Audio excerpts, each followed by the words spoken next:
This is the second of two events, both of which have built on your recognition of the reality of the climate crisis, because reality is that which, when you stop believing in it, does not go away, and because we know enough about enough to take action. So we are well past the stage when it was a polite or a loving, appropriate response when someone just dismissed that well-established cluster of fact about climate change to say, oh well, you're entitled to your opinion.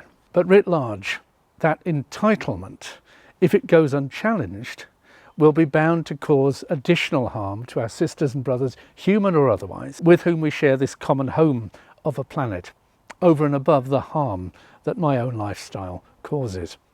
And if I'm content to just sit back and agree that my neighbours should be entitled to invite extinctions, death through heat stroke, the astronomical costs associated with sea levels rising faster even than they otherwise will, how should one respond to that? And it's in spiritual currents, such as the civil rights movement, that we find the language that we might need to do so. As Professor Smith noted last time round, it's also reality that the global impact of anything directly within my own power and control as an individual, maybe even as a nation, that, what you can control will not make much measurable global difference.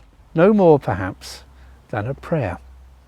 But within the churches, we hold on to the idea that prayer is worthwhile, and that's what we've discovered, you might say. All those things that you can do are as valid as every other form of prayer might be.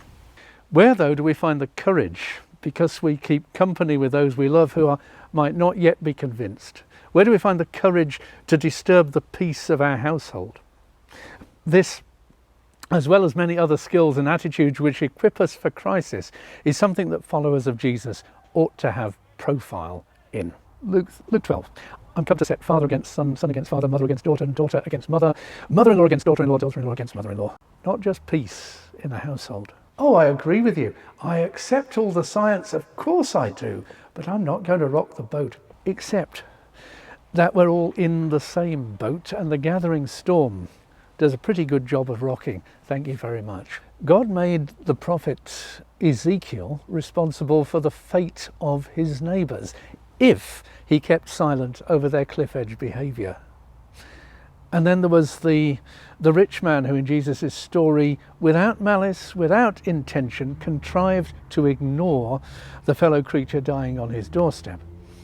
As we become even broadly aware of what we shorthand as climate emergency, that awareness does hold everyone to account, as the human species, as societies and nations, and indeed as individuals, though I hope to make clear that responsibility, that accountability has differing layers, because from those to whom much is given, much is expected.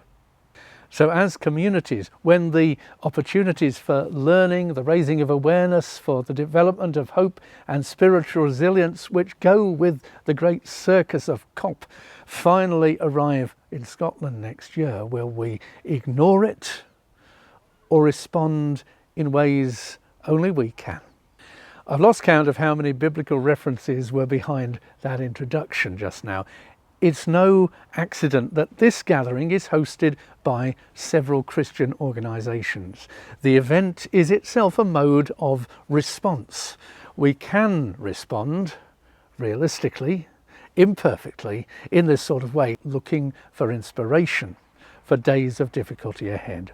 And apart from supporting and sharing in, not just replicating whichever campaigns, government policies and civic initiatives are consistent with justice and compassion for all, one of the aspects of our question tonight is, what can we distinctively, and neither over nor undervaluing ourselves, what can we bring to the table as communities of faith?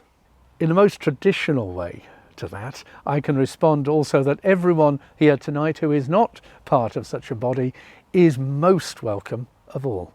Whoever is not against us is for us. Now, people in churches like we proverbs and sayings like that, and sometimes they fall for others which are not from the same workplace. Like God helps those who help themselves, charity begins at home. To which I'd have to respond that this planet is our home, a common home, sky and soil shared with so much wonder, so much life, that we can barely grasp it. Nowhere else does love begin than in this home. Climate emergency, how to respond, challenge what needs challenged. What the writers of our scriptures did grasp and believe in without waiting for the science to catch up was the interconnectedness, the interwovenness of everything in the closed system of this planet. Our common origin and the creative purposes of God, our common composition from the materials of the earth, our part in the cycles of water and weather and carbon, ashes to ashes. Heard that before? Which have been apparent since the dawn of history. They recognised a human job to do in the finite workplace that we share with colleagues like the soil, the trees, the air and the seas. Finite is countercultural, but the way God creates is to set limits and boundaries. We're still in the grip of the idea that there's something noble about disregarding such limits, rather than transcendently working with them, and it is a powerful grip. For those of you who are from the churches, you have grown up immersed in subtle tweaks of language and thought, which fervent enthusiasm for our faith has overshot, making limitlessness into a god in its own right. Just as the most extreme environmental groups tend harmfully to exaggerate a crisis which science shows to be quite bad enough to be good enough for the purpose, so too people of faith put their faith in superlatives.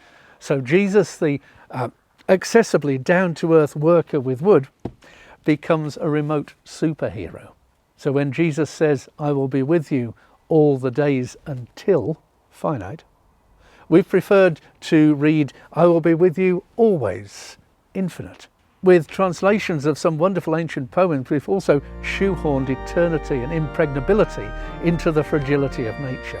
The old eternal rocks, laws which never shall be broken. Except that at the very same time we're counting on that resilience, these are the laws we're trampling all over from day to day. One of the greatest values of faith groups to any society is as custodians of mortality.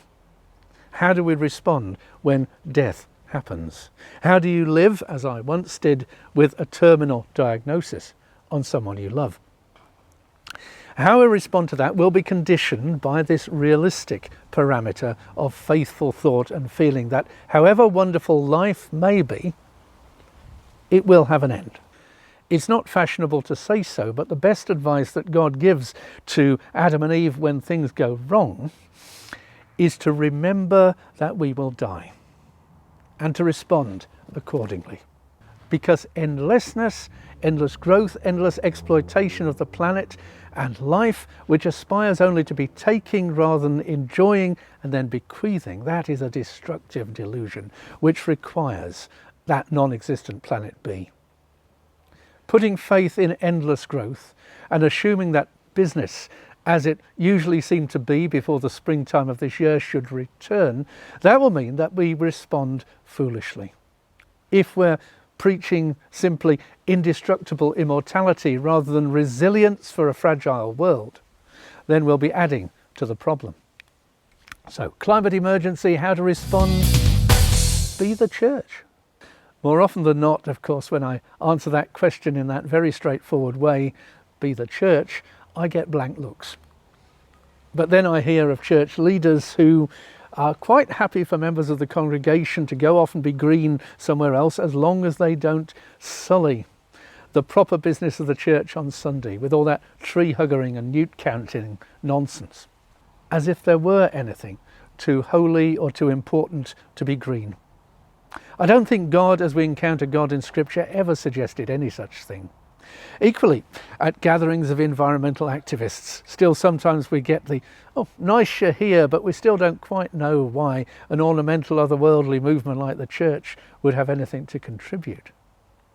Again, George MacLeod Do you want what you are to be a memory of the past or an inspiration for days of difficulty ahead?